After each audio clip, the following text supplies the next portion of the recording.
सभी भक्तों को श्री शिवाय नमस्तुभ्यम। हर हर महादेव। ओम नमः शिवाय। जय महाकाल। शिवाय नमः। ओम।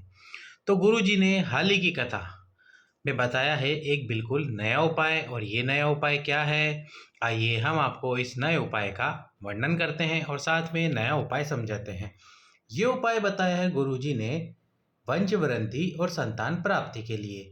यदि आपने इस साल कार्तिक के महीने में इस उपाय को किया तो अगले साल आपको निश्चित रूप से वंश की वृद्धि होगी, संतान की प्राप्ति होगी। करना कैसे है उपाय, सबसे सिंपल सबसे सरल उपाय है जो गुरुजी ने अभी तक बताया है।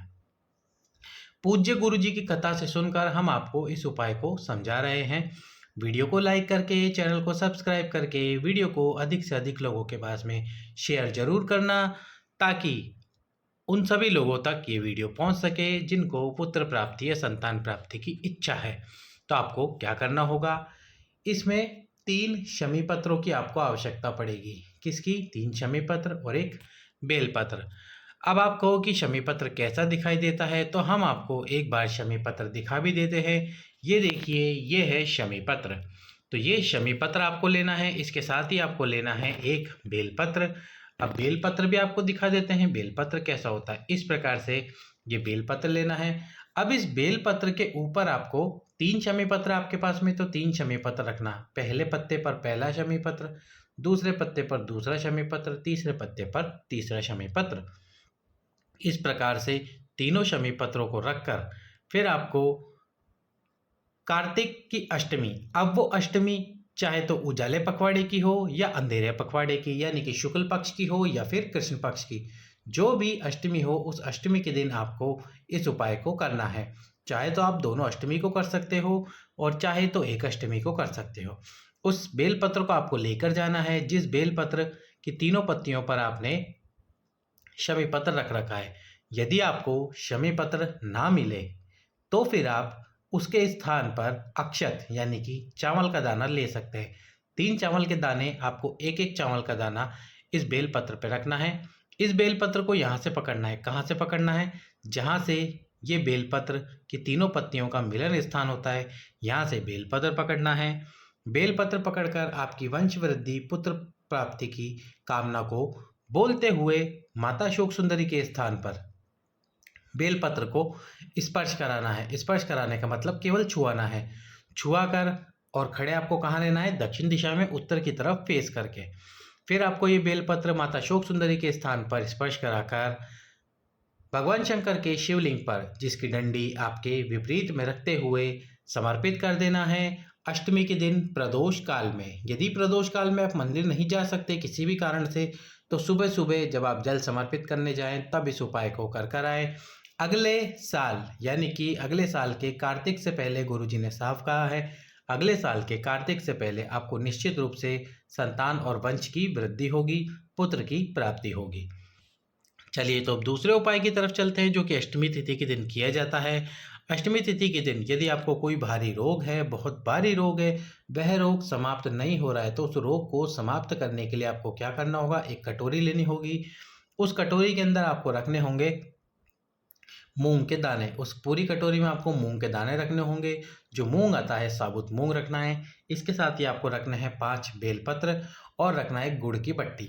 ये सभी वस्तुएं रखकर जिस व्यक्ति को भारी रोग है उस व्यक्ति को या तो मंदिर के अंदर बिठाकर या फिर घर के अंदर ही बुधवार के दिन बिठाकर अष्टमी तिथि के दिन आपको, यानी कि 24 अक्टूबर के दिन, उस व्यक्ति पे से 21 बार इस कटोरी को घुमा लेना है। 21 बार घुमाने के बाद में इस कटोरी को आपको, जो गणेश जी का स्थान होता है शिवलिंग में, या तो वहाँ पर वो सभी वस्तुएं समर्पित करनी है, या फिर अगर मंदिर के अंदर गणेश जी की मूर्ति है तो फिर आपको गणेश जी के चरणों में उस कटोरी को रखकर आ जाना है। गणेश जी के चरणों में वो कटोरी रखकर आ जाइए।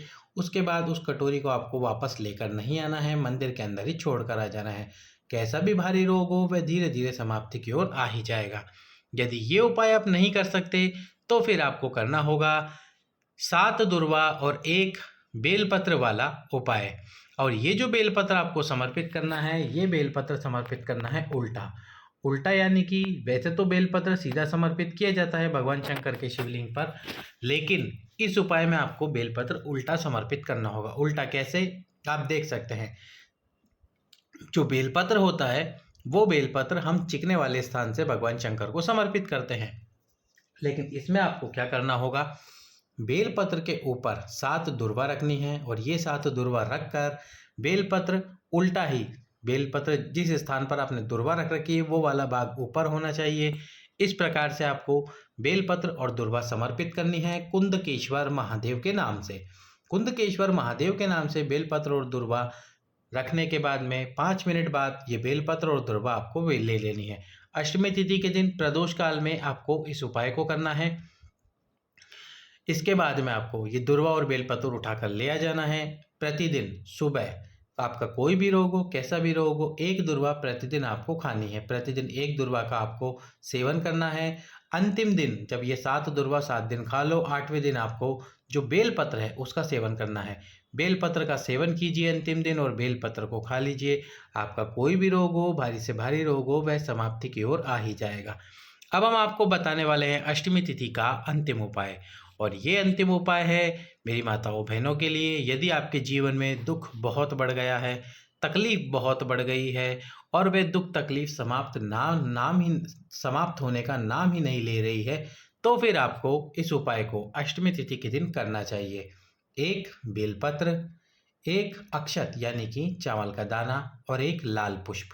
लाल पुष्प यदि आपको नहीं मिलता है तो आप लाल पुष्प की पंखुड़ी भी ले सकते हो। लाल पुष्प की पंखुड़ी को ले लीजिए और ये तीनों वस्तुओं को एक साथ आपको 3 नाम स्मरण करने हैं। और ये 3 नाम कौन से हैं? ये 3 नाम हैं माँ गौरा, माँ आद्यशक्ति और माँ पार्वती।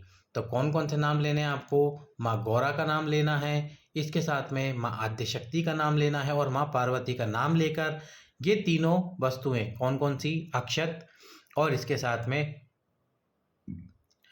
अक्षत, लाल पुष्प और लाल पुष्प की पंखुड़ी। यदि लाल पुष्प मिल जाए तो पंखुड़ी मत लेना। बेलपत्र, अक्षत और लाल पुष्प की पंखुड़ी या लाल पुष्प लेकर माता शोक सुंदरी के स्थान पर अष्टमी तिथि के दिन प्रदोष काल में समर्पित कर दीजिए। आपके जीवन में कैसा भी दुख होगा, कितना भारी भी दुख होगा, वह धीरे धीरे समाप्ति की ओर आ ही जाएगा। वीडियो लाइक करके चैनल सब्सक्राइब कर दीजिए। सभी भक्तों को श्री शिवाय नमस्तुभ्यम। हर हर महादेव।